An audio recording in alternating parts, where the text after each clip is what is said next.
Today we're going to be going over the new Elden Ring update in patch 1.03. In this patch they fixed a lot of bugs and added new features, and as well as weapon balancing for our different items and skills.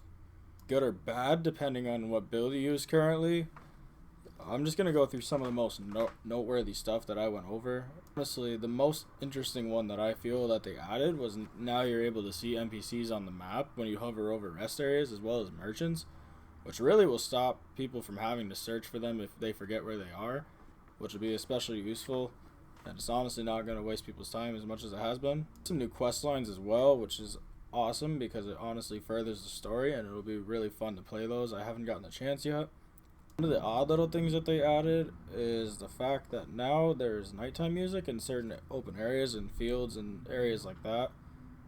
As far as sorceries and weapons, they fixed the arcane scaling, so now that's a lot better, and it actually scales to your arcane, when before it was being a little buggy and not exactly being the best thing to use because it was either beneficial or had some really negative impacts.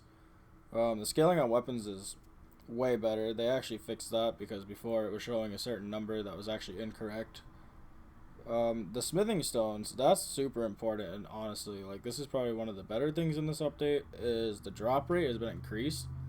They also changed how much they cost, so they're going to be a lot easier to find and to get, and that's honestly going to help a lot of people with upgrading their weapons and really increasing your power as far as like what your character can do as far as damage. Let's get into like the sorceries and like what they debuffed. Now, honestly, a lot of this stuff is going to be hard hitting towards mage builds, and anybody who's using like intelligence builds or has been using the Knight and Flame Sword. They decreased FP consumption, which is awesome. However, like with certain weapons and certain sorceries, it really isn't that great because they also debuffed the damage that those weapons and sorceries do. So honestly, it's kind of a double, it's like a double negative. Like, regardless of how much FP you have, it's still not going to be great when you're not doing as much damage. So honestly, that's kind of a downscale. And the patch notes really seem good as far as like for strength people because it doesn't really affect them. And honestly, it is balancing mages to to the current strength builds, and especially in PvP, because PvP has been really broken and it's just not really that fun to play. Because you're jumping in, you're literally getting jumped by like 3 people sometimes, and honestly half the time you can't even do anything. And then to have your build just not work for you, it's just been rough.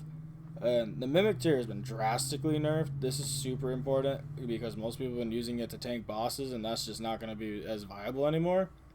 You'll still be able to use it, and like it'll still be viable, but as far as actually tanking damage and actually being a use to you in the way that it has been, it's probably not going to be as beneficial to you to use it anymore.